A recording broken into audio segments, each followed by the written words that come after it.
గాని మీడియా ముందు మాట్లాడుతూ చాలా పెద్ద గొప్పదానిలాగా మాట్లాడింది. డీకే అన్నమ్మ అంటే తెలంగాణకు ముఖ్యమంత్రి చేసినట్లు ఫీల్ అయిపోతుంది, లేకపోతే కేంద్ర మంత్రిగా చేసినట్లు ఫీల్ అయిపోతుంది. కానీ ఆమెకు అంత స్థాయి లేదని తనను ఒకసారి గతంలో తన అనుభవాల్ని గుర్తు చేసుకుంటే బాగుంటుందని డీకే అన్నమ్మకి నేను తన గత చరిత్ర గురించి గుర్తు చేస్తున్నా.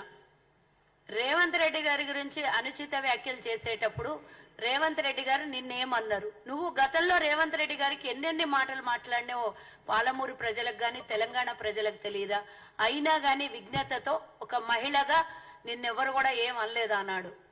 ఈ రోజు కేవలం నువ్వు మరి ముందు వరకు మొన్నటిదాకా జయజమ్మ అంటే బాగానే అనిపించుకున్నావు కదా, జయజమ్మ అంటే గొప్పగా అనిపించుకున్నావు. మరి ఈరోజు దొరసాని అంటే అదొక్క మాటకే ఇంత పొడవుగా అర్ధగంట ప్రెస్ మీట్ పెట్టినావు. నువ్వు తిట్టినటువంటి తిట్లకి ఒక అర్ధగంట కాదు 6 రోజులు నిన్ను తిట్టినా సరిపోదు గతంలో నువ్వు అన్న మాటలు.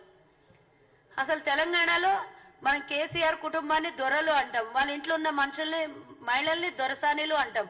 ఎవరైనా చాలా పెద్దగా బిహేవ్ చేస్తుంటే దొరసాని అంటాం. దానికి నీకేం బాధ అయిందో నాకు అర్థం కాలేదు. నీకేం ఆడ ద్వంద్వ అర్థాలు కనబడినాయో నాకు తెలియదు. కానీ ఏదో ఒకటి మాట్లాడాలి కాబట్టి మీడియా ముందుకు వచ్చి ఒక్క మాటకి అరగంట ఆన్సర్ చెప్పినావు నువ్వు. మరి నీ ఆ అరగంట ఆన్సర్ కి నేను కూడా జవాబు చెప్పాలి. మా రేవంత్ రెడ్డి గారో లేకపోతే అక్కడ మా పార్లమెంట్ అభ్యర్థి అయినటువంటి ఏఐసిసి సెక్రటరీ సిడబ్ల్యూసి మెంబర్ మరి ఈనాటి కాంగ్రెస్ పార్టీ అభ్యర్థి అయినటువంటి వంశీచందర్ రెడ్డి గారు చెప్పాల్సినటువంటి అవసరం లేదు. నాలాంటి వాళ్ళు సరిపోతారని మరి డీకే అర్ణమ్మ గారికి నేను చెప్తున్నా. మరి నువ్వు చాలా మాట్లాడినావమ్మా, వలసల జిల్లా అని మాట్లాడితే మరి నువ్వున్నప్పుడే వలసలు కదా. మరి నువ్వు ఆనాడు ఎన్నో పార్టీలు మారి కాంగ్రెస్ లోకి వచ్చినావు, వేరే పార్టీలో గెలిచి కాంగ్రెస్ లోకి వచ్చినావు. ఎందుకోసం వచ్చినావో నీకు తెలియదా? నీ అభివృద్ధి కోసం, నీ మంత్రి పదవి కోసం, నీ సొంత లాభాల కోసం వచ్చినావు. కానీ పాలమూరు ప్రజల్ని ఏనాడైనా పట్టించుకున్నావా? నిజంగా పాలమూరు ప్రజలు అల్లాడిపోతుండే నువ్వు మంత్రిగా ఉన్నప్పుడు ఏం చేసినావు? ఆనాడు వలసలు పోతుంటే ఎందుకు ఆపలేకపోయినావు? మరి కిరణ్ కుమార్ రెడ్డి గారు ఉన్నప్పుడే పాలమూరుకి ప్రాజెక్టుని హోదా కల్పించి జీవో విడుదల చేసిండ్రు. ఆనాటి కాంగ్రెస్ హయాంలో ఎన్నో ప్రాజెక్టులు పాలమూరుకు తీసుకొని వచ్చారు. నువ్వు ఈ రోజు కేంద్రంలో ఉండి 10 ఏళ్లైంది. కాంగ్రెస్ లో మంత్రి పదవి అనుభవించినావు, ఎమ్మెల్యే అయినావు, పెద్ద హోదాను సంపాదించినావు, డబ్బులు కూడా సంపాదించుకున్నావు. ఇప్పుడు కేంద్రంలో అధికారంలో ఉన్న బీజేపీ పార్టీకి పోయినావు, అక్కడ జాతీయ స్థాయిలో మరి ఉపాధ్యక్షురాలుగా ఉన్నావు.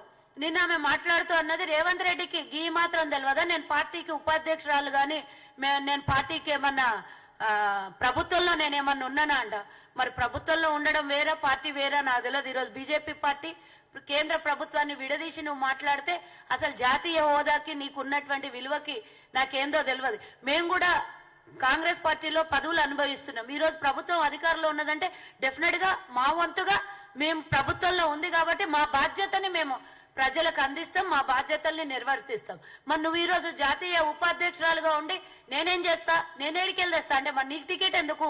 నువ్వెందుకు ఎంపీ స్థానంలో పోటీ చేయడం? నువ్వేం చేతగా అందని రేపు ఓడిపోతే కూడా నీ పరిస్థితి అంతే కదా. నేనేం చేస్తాను, నా చేతిలో ఏముంది అంటావు. ఇప్పటికే 2 సార్లు చేతులు ఎత్తేసినావు. 18లో ఓడిపోయినావు, చేతులు ఎత్తేసినావు. 19లో బీజేపీ నుంచి పోటీ చేసినావు, ఎంపీగా చేతులు ఎత్తేసినావు.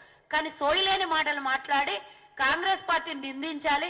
ఈ రోజు నీకు ఇంకెవ్వరు పోటీ లేరు అక్కడ, కేవలం కాంగ్రెస్ పార్టీ. బీఆర్ఎస్ ఎట్లనో కొనుక్కున్నారు మీ బీజేపీలు కాబట్టి అక్కడ ఏమీ పని చేయదు. కాబట్టి కేవలం మా వంశీచందర్ రెడ్డి గారినో ముఖ్యమంత్రి గారినో నిందించడం. నేను ఏమనలేదు, వ్యక్తిగత దూషణలకు పోలేదు అంటున్నావు. నువ్వన్న ఈ దూషణలు నేనైతే ఇప్పుడు మీడియా ముఖంగా రేవంత్ రెడ్డి గారిని తిట్టిన మాట నేను చెప్పలేను. కానీ నీకు ఒక్క మాట అంటేనే ఇంత రోషం వచ్చింది కదా. మరి నిజంగానే నీకు ప్రజల మీద నమ్మకము, ప్రజల మీద ప్రేమ, ఆ పాలమూరు జిల్లాకి ఏమన్నా అభివృద్ధి చేయాలి అని అనుకుంటే ఒక్క పరిశ్రమనన్నా తీసుకొచ్చినవా? వలసలు పోకుండా ఆపగలిగినవా? ఆమె నిన్న మళ్ళీ గత ప్రభుత్వాన్ని మెచ్చుకుంటున్నట్టే మాకు అప్పుడు దినం తప్పించి దినం నీళ్లు వస్తుండే, ఇప్పుడు 3 రోజులైనా నీళ్లు రావట్లేదు అంట. అసలు కాంగ్రెస్ ప్రభుత్వం ఏర్పడింది ఎన్ని రోజులైంది? అసలు కాంగ్రెస్ ప్రభుత్వం వచ్చినాక నీళ్ల కొరత ఎందుకు వచ్చింది? ఎన్ని రోజులైంది నీకు కొరత? అంటే గత ప్రభుత్వం చాలా బాగుంది, మీరు బాగలేరు అన్నట్టు మాకు అంటున్నావా? నువ్వు వాళ్ళని మెచ్చుకుంటున్నట్ట. అసలు మీరు బీఆర్ఎస్ ని తిట్టడానికి మీకు ధైర్యం సరిపోతలేదు.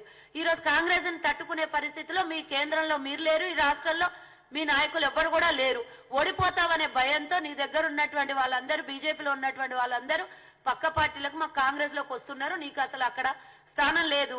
ఉన్నటువంటిది నీకు మా 7 నియోజకవర్గాలలో కాంగ్రెస్ గెలిచింది. అక్కడ బీజేపీకి చెప్పుకోనికి ఉనికి లేదు. కేవలం నీ డబ్బాలు కొట్టుకొని నీ ఉనికిని చెప్పుకోవడం తప్పించి బీజేపీ ఏమున్నదని అక్కడ గెలుస్తా అని నువ్వు అంత పొడుగా మాట్లాడుతున్నావు. నాకు అర్థం కాలేదు.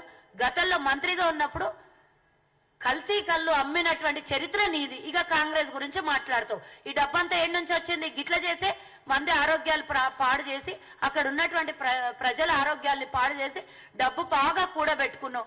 ఆ డబ్బు బాగా ఎక్కువై అహంకారం తలకెక్కి ఈరోజు కన్ను మిన్ను అనకుండా ముఖ్యమంత్రిని పట్టుకొని తిడుతావు.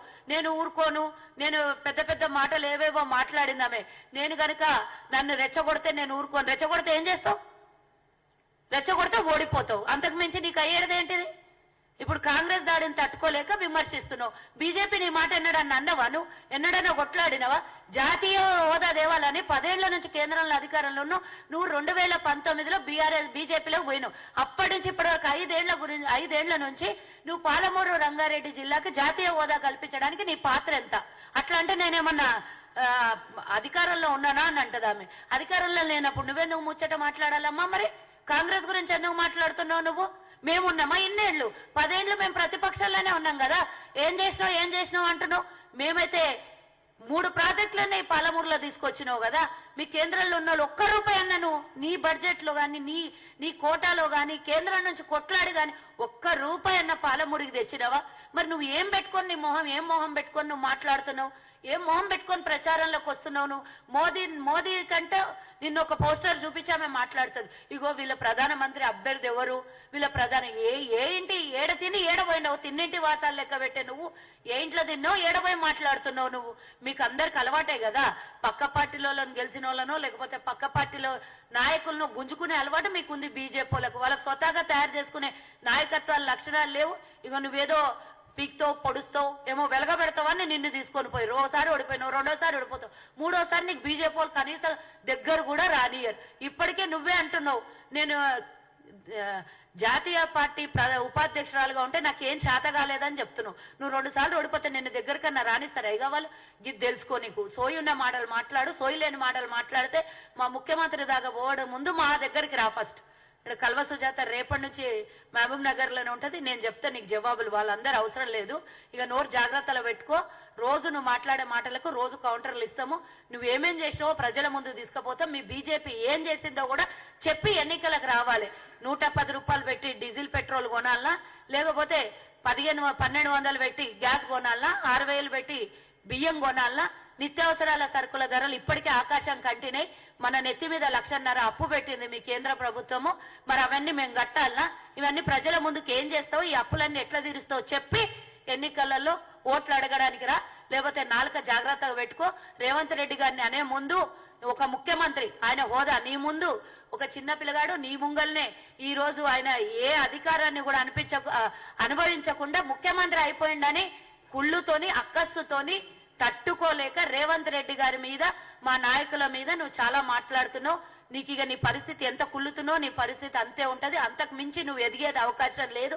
కొద్దో గొప్ప నీకు జీవితంలో ఏదన్నా ఇచ్చింది అంటే అది కాంగ్రెసే. దాన్ని కాలదన్నుకొని పోయినవును నీ బతుకిగా అంతే ఉంటది. పాలమూరు దాకానే నీ బతుకు. ముంగలి పోదాము ఇంకేమన్నా చేద్దామంటే ఏం లేదు.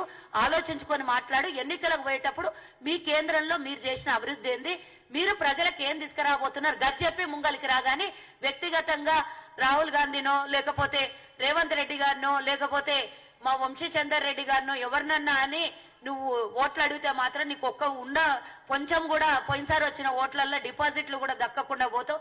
ఇప్పటికే చెతగిల పడిపోయింది ఆ 2 పాలమూరు ఉమ్మడి మహబూబ్ నగర్ జిల్లాలో మీ పరిస్థితి ఉన్న కొంచెం కూడా ఖతం అయిపోయింది. అది జాగ్రత్తగా చూసుకో అని ఈ డీకే అన్నమ్మకి హెచ్చరిస్తున్నా. మళ్ళొకసారి మా నాయకుల జోలికి వస్తే మాత్రం రోడ్డు మీదే నీకు సమాధానం చెప్తాం. మేము ఊరుకునేది లేదు. ఎన్నికల క్యాంపెయినింగ్ లో నువ్వా నేనా తెలుసుకునే అవసరం కూడా ఉన్నదని హెచ్చరిస్తున్నా. జై హింద్.